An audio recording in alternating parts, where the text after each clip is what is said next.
Hey friends, welcome back to Faith It Till You Make It. It's the podcast where we're all just out here doing our best to follow Jesus, keep our peace, and not lose our minds in Target this week. The last two episodes of our podcast have taken our faith journey a little deeper. But with the holiday season upon us, sometimes depth is not in the cards for our faith journey. So today's episode is for everyone who has ever felt like their life is sprinting ahead while your faith is back there with a sprained ankle, wheezing, trying to keep up with the chaos. Because let's be real, some seasons are just so busy that our spiritual life feels like, Lord, I know you're speaking, I just haven't had time to hear you yet. And if you're like me in this holiday season, you are feeling chaotic, behind, spiritually foggy, or just straight up overwhelmed, then this one's for you. Let's start right where all the chaos begins, with the actual pace of our actual lives. Let me just paint a picture of a modern Christian life. Okay, it's my modern Christian life. I wake up, I'm already late for work, which is pretty bad considering I work from home. My alarm is judging me because I hit snooze a few too many times. I have 12 text messages that I haven't responded to in about a week, 8 work emails waiting in my inbox, my boss already sending me Teams messages, and my kids are fighting over the last muffin. Somewhere in the back of my mind, I hear the Holy Spirit whisper, "Come rest with me." Yeah, okay, beautiful idea. I would love to. How about 11:45 p.m., right before bed, as long as I don't fall asleep first? We've all been there. Life is going 90 miles an hour and our soul is just trying to keep the seatbelt on. Recently, I've been in my own 90 mile an hour zone. Work was getting stressful and I was managing multiple complex projects that meant meetings all day and competing priorities. By the end of a 10-hour shift, I would be so mentally drained. But at 5:30, didn't matter. I'd have to switch to mom mode. And between my own after hours commitments and our kids' extracurricular activities, evenings were just as busy.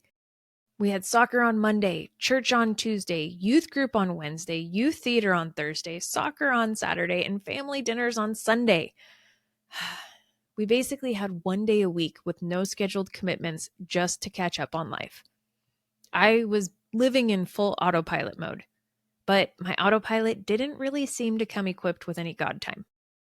So even though I'd be at church, my brain was still cycling through all the have-to-dos, and God had to share the space with my stress. But I could feel my spirit craving Him. I just didn't have the energy to focus or to make it happen. If I'm truly honest, a part of me likes being busy. I feel useful, but I think too much busy starts to drain the meaning out of my usefulness. It's not uncommon for us to get caught in the busy and start to feel a little guilty for putting God in the waiting room. And this is where the whiplash begins. Our schedules are demanding speed, but our spirit is needing stillness. Don't think it means you're failing. It just means you're human. And good news, God meets humans in real life, not our ideal lives. And that leads us into the next truth. Because if life isn't slowing down, then we need to understand the one who never rushes. Here's the thing that we have to remember in these frantic seasons. God doesn't move at our speed. He isn't rushing even when we are. I mean, think about it. Jesus walked everywhere, and not like speed walking championship style either. He just walked. And yet, He managed to change the entire world and our salvation. God's pace is patient and it's peaceful. And when our lives get busy, we become frantic because we are living at a pace that God never asked us to live by. But here's the truth. God's unhurried pace is not meant to frustrate you. It's meant to anchor you.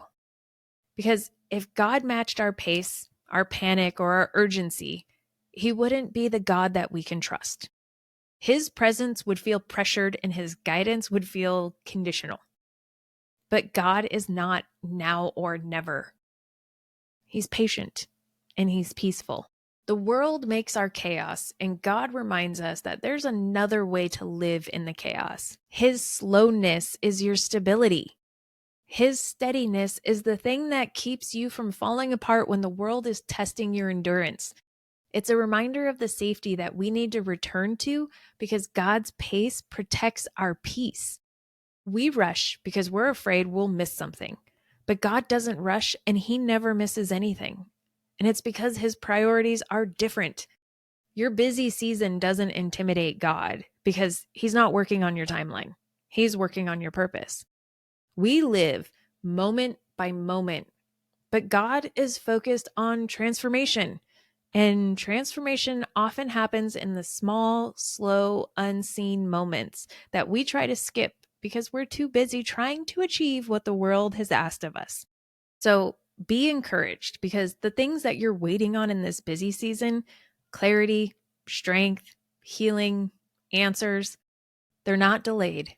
They're developing. God's working on it. We live in a culture that worships busyness, as if busy is the new important. We brag about exhaustion like it's some sort of achievement award. But the problem is, with that, we start measuring our worth by our productivity. God's pace intentionally keeps your worth and productivity separate. You cannot hustle your way into worthiness. It's not like God loves you more on your productive days and less on your I can't adult anymore days. God's unhurried nature means you already have His approval.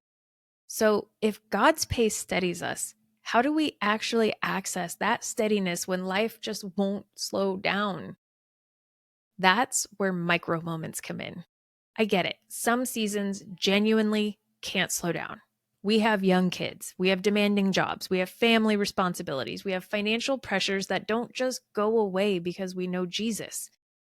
The beautiful thing about God's unhurried pace in those seasons is that it gives us access to peace within the chaos. Just because your life can't slow down doesn't mean your soul can't. And remember, urgent is not always important, and important is rarely urgent. And so when we stop assuming that everything is urgent, we create space for peace to find us. Sometimes the chaos is just loud and not actually urgent. But those micro pauses, like a stillness before walking into a room, whispering, Lord, be here with me, through a single breath, they're like spiritual tuning forks. They tune your heart back to God's frequency. We have to stop believing the lie that peace equals the absence of noise.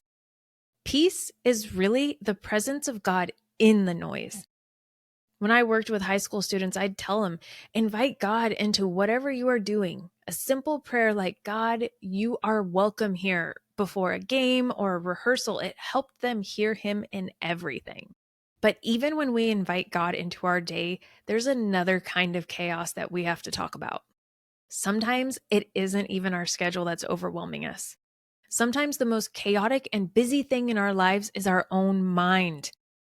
There are days when my calendar looks completely manageable, like any normal human could survive it just fine. Yet I'm internally sprinting like I'm in the Olympics chasing after a gold medal. It's like that feeling where everything looks calm from the outside, but your thoughts are vibrating at a frequency that only dogs can hear. Sometimes our minds create a pace that our bodies are not living in. And that internal hurry, that mental chaos, it can make your spirit feel just as exhausted as hosting Thanksgiving dinner for the masses. But the beauty of God's pace is that He doesn't just slow your schedule, He slows your spirit. God speaks to our inner world, the invisible world, the nobody knows I'm in a downward spiral world.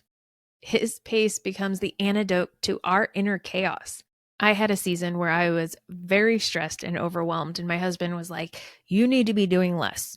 Say no to more things. Stop trying to do it all. But I like being busy. I can't help it. Until I finally broke. I entered a season where I just couldn't handle the busy anymore, and so I practiced saying no and committing to less. But guess what? I still felt overwhelmed. It was like I still felt chaos, but now I wasn't even doing the things that I enjoyed. Clearing my schedule didn't calm the storm. It didn't bring peace. And later I realized why. Peace doesn't come from clearing your calendar. It comes from clearing your internal clutter. And in that season, I stopped giving the mental weight of my world to God, and instead, I held on to it like I was the star of an episode of Hoarders. God said, "My peace I give to you." And I just tucked it away in the closet like I didn't need it. What gets me out of the internal chaos now is when I finally realize that I need to be saying to God, "Lord, quiet what is loud in me, settle what is spiraling, slow what is rushing. God, give me a quiet heart." Sometimes this mental chaos leads to emotional shame, and we think we should be doing more with God, being better spiritually, even in the busy seasons. But here's the truth. While we're talking about the things that happen inside of us, there's another part that we don't always say out loud. And that's the guilt that shows up in these busy seasons. Let's be brutally honest. When life gets fast, when we're overwhelmed, when our God time feels inconsistent or distracted, we start to feel spiritually behind. We feel like we're failing God, like we thought we were doing our best, but our best wasn't enough. But here's the thing. We confuse our ability with our craving. Your spirit is craving God because that's your design. But in some seasons, your capacity doesn't match your craving. And instead of giving ourselves grace, we shame ourselves as if we have disappointed God. But hear me out. God isn't disappointed in you. He's not grading you. You're not on spiritual probation. Your faith doesn't have to be perfect to be real. Your quiet time doesn't need to be Pinterest aesthetic to be meaningful. And your prayers do not need to be literally eloquent to be heard. Newsflash. God already knows your capacity and he meets you there. Not where you wish you were, not where your ideal self would meet him. He meets you where your tired, overwhelmed, stretched thin, trash bag moment self actually is. That is grace. Grace fills the gaps. Grace covers the days when you can barely form a prayer. And grace sees your intentions when your energy fails you. Grace is God saying, "Your best is enough because my strength fills what you can't right now." You are not required to do more than you can, and you're not required to be more than you are. You are not required to earn his love. You already have it. This is why God's pace matters so deeply. Even in the seasons when we can't slow down, it's not about the schedule. It's about your spirit. It's about your thoughts, your guilt, your overwhelm, and the grace that covers every messy, busy, imperfect part of our lives. You don't need a quieter life to find God's peace. You just need to let God's pace quiet your soul. Here's the beautiful thing. You don't need a different life to experience God. You don't need a different schedule or a different emotional state or a different season. You just need moments of alignment. God is already walking with you at the pace of your real life, not your ideal life, not your if things slow down life, not your when the holidays are over life. Your real, loud, busy, beautiful, chaotic life. And he's not asking you to catch up to him. He's inviting your soul to slow down just enough to notice that he's already right beside you. That's the invitation of this episode. Not to escape your life, but to walk with God inside of it. So this week's challenge is a two-parter. First is practice the micro moments. Whether it's reading a verse of the day on the Bible app, maybe it's pausing for 30 seconds before you enter a room, or maybe it's just whispering an invitation to God saying, "Be with me in my mess." Those tiny pauses will change everything when you're in the middle of the chaos. And then part two, Reflect on the grace that you experienced, because recognition happens through reflection. Take a moment to write it down, where grace saved you in your chaos, or where your 30 seconds of stillness shifted something in your spirit, or how matching God's rhythm gave you a moment of peace. Write it down just for yourself, or if you're feeling bold, share it with someone else. Give somebody hope by posting it on social media or throwing it in the comments here. We're not meant to do this faith journey alone, and sometimes a simple share is the reminder that somebody else needs. So if today was about the frantic pace of life, God's unhurried rhythm, the micro moments that control the spiral, and the chaos that we carry in our minds, and the grace that covers all the gaps, then let's remember that they all point to one truth. You don't need a different life to experience God's peaceful pace. You just need to let His pace steady your spirit in the life that you already have. You may not be able to slow your schedule right now. You may not be able to fix every stressor, and you may not be able to rearrange your entire world. But you can learn to walk with God inside of the life that you already have. Don't be afraid to invite Him into your chaos, because God is not overwhelmed by what overwhelms you. And He definitely isn't disappointed in what drains you. Just because He isn't in a hurry doesn't mean He isn't already walking alongside you in your own hurry.